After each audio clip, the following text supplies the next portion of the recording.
Oke, kalian udah paham dari video dari video sebelumnya bahwa energi orbit itu mempengaruhi bentuk orbit benda langitnya bakalan jadi kayak gimana, dan kita kenal ada 4 bentuk orbit benda langit. Sekarang kita bahas tentang kecepatan orbit yang kita selidiki, kita analisis dari konsep yang sebelumnya udah kalian pelajari, yaitu tentang energi orbit tadi. Kita bahas satu-satu ya buat setiap bentuk orbit. Sekarang buat lingkaran dulu. Buat orbit yang lingkaran. Konsepnya tadi kita udah belajar bahwa untuk jadi orbit lingkaran,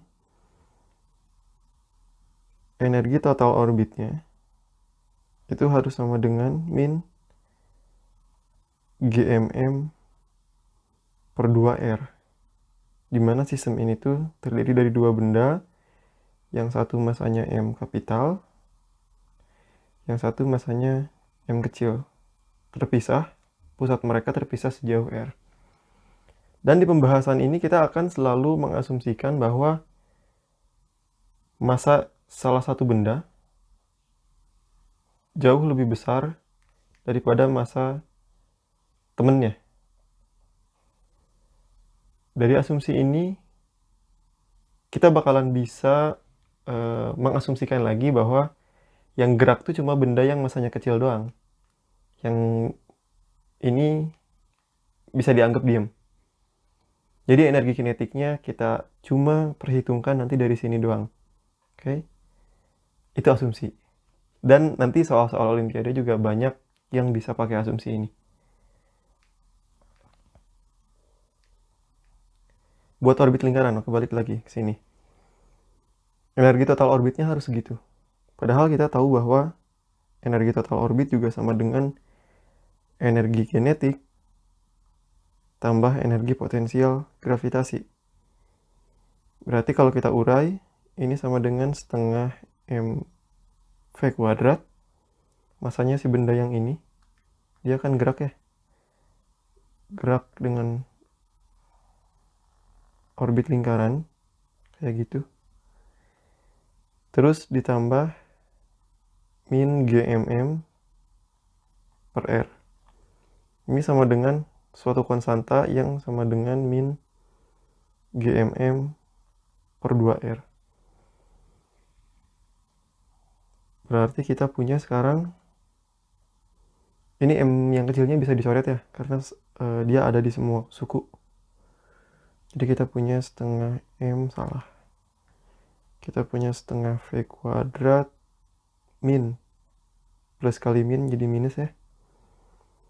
Negatif GM per R itu sama dengan min GM per 2R.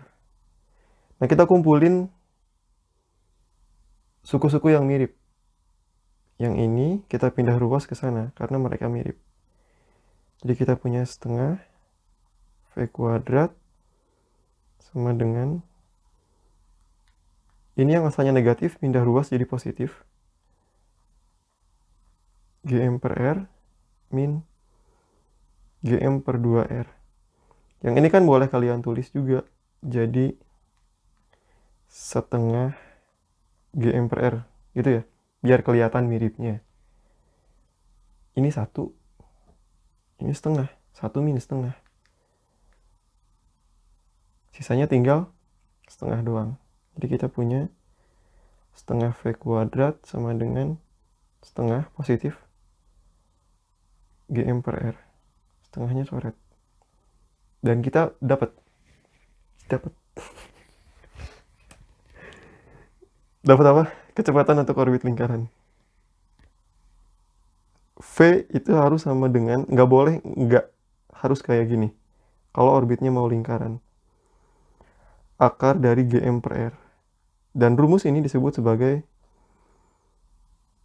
kecepatan sirkular. Kecepatan sirkular, orbit bergerak melingkar. Orbitnya lingkaran, kecepatannya harus kayak gini, nggak boleh yang lain, nggak boleh sembarangan. Dan di rumus ini semua variabelnya konstan, masanya konstan, R-nya pun radius orbitnya konstan karena lingkaran kan, jadinya dia nggak berubah. Jadi untuk suatu radius orbit tertentu dengan massa tertentu, benda yang mengorbit dengan orbit lingkaran kecepatannya akan selalu konstan.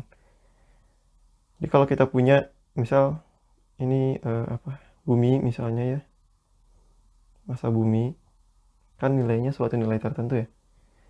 Terus di sini ada satelit mengorbit bumi dengan orbit lingkaran, jaraknya R1, radius orbitnya. Ya, si satelit ini punya kecepatan orbit V1 sama dengan akar GM bumi dibagi R1. Dan nilai V-nya konstan, nilai V1-nya konstan.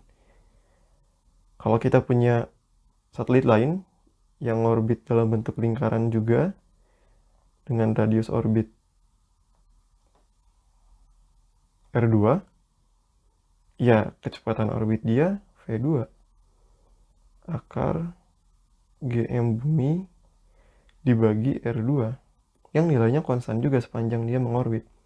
Tapi V1 sama V2 nilainya nggak sama karena nilai R-nya beda kan ya. Dari rumus ini kita tahu bahwa makin jauh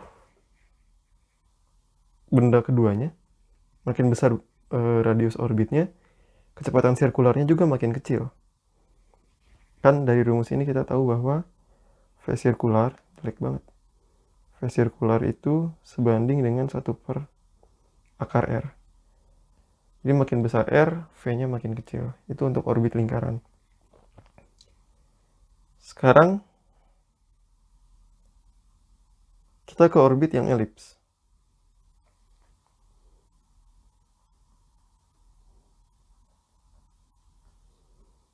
Kita punya dua benda.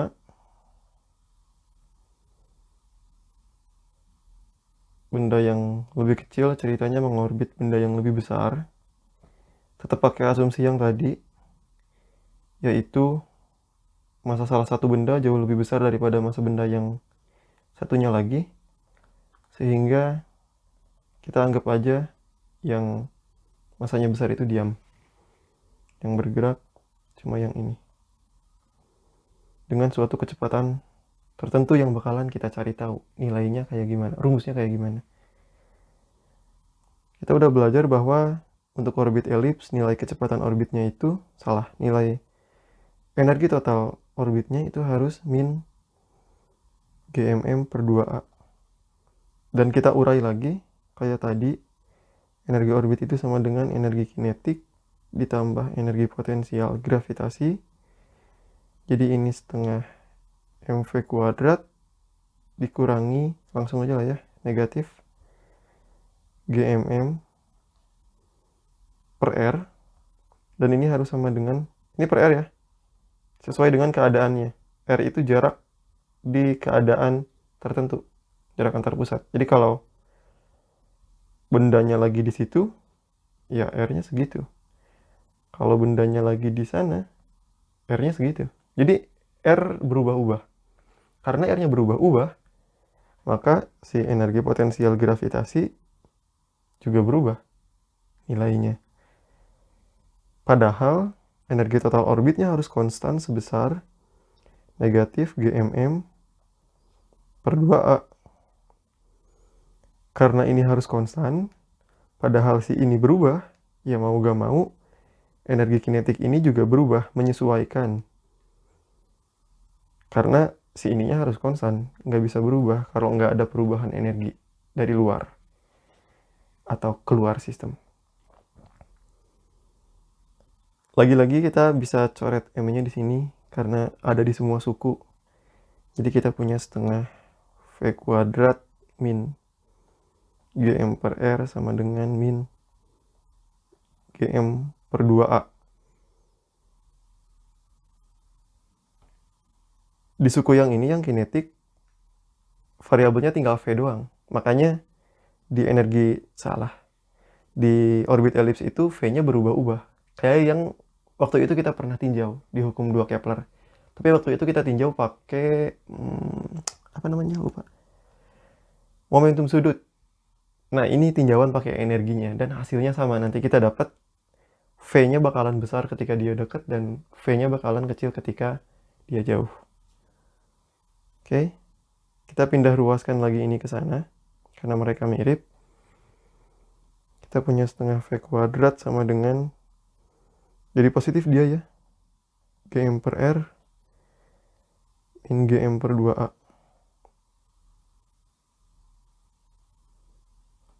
Kita pindah ruaskan setengahnya ke sana. Jadi kita punya V kuadrat sama dengan 2Gm per R kurangi 2Gm per 2A. 2-nya habis ya, yang di suku belakang.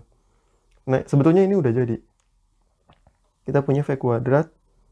V sama dengan akar dari 2 Gm per R kurangi Gm per A. Suku yang belakang ini konstan. Min Gm per A hanya konstan, masanya juga konstan. Yang bikin V-nya berubah adalah suku yang depan. Karena nilai R ini berubah. Ketika R-nya besar, ketika ini besar, suku yang depan ini jadi kecil.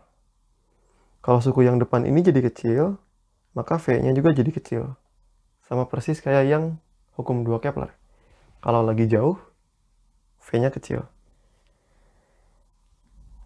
Dan sebaliknya, kalau R ini kecil, suku yang depan ini jadi besar nilainya. Kalau suku yang depan ini besar, ya V-nya jadi besar. Tapi rumus ini lebih sering ditulis dalam bentuk kayak gini. V sama dengan akar dari Gm-nya dikeluarin biasanya. Gm 2 per R min 1 per A. Lebih sering kalau di buku-buku ditulis dalam bentuk ini. Tapi ya sama aja, kalian mau pilih manapun juga boleh. Terserah. Dan jangan lupa, karena di kedua rumus ini, 2 tuh maksudnya yang ini, yang buat elips, sama yang lingkaran tadi, mana? Yang ini. Di situ kan ada G ya, konstanta gravitasi. Selama kalian masukin nilai konstanta gravitasinya sebesar 6,67 kali 10 pangkat min 11 Newton meter kuadrat kilogram pangkat min 2, maka semua besaran yang lain, massa, jarak, baik jarak R maupun jarak yang A, itu harus dalam satuan internasional, harus dalam meter dan harus dalam kilogram. Nggak boleh dalam satuan yang lain, nanti ngaco. Dan kalian bakalan dapat kecepatan ini dalam meter per detik. Sorry, yang ini maksudnya. Yang dalam meter per detik, yang itu juga sama. Yang ini juga dalam meter per detik dapatnya kecepatannya. Harus SI. Nah, ini buat 2 orbit yang tertutup, yang terikat. Habis ini kita bahas buat 2 orbit yang terbuka, yang lepas, buat parabola sama hyperbola. Oke? Sip. Thank you. Sampai ketemu di video selanjutnya.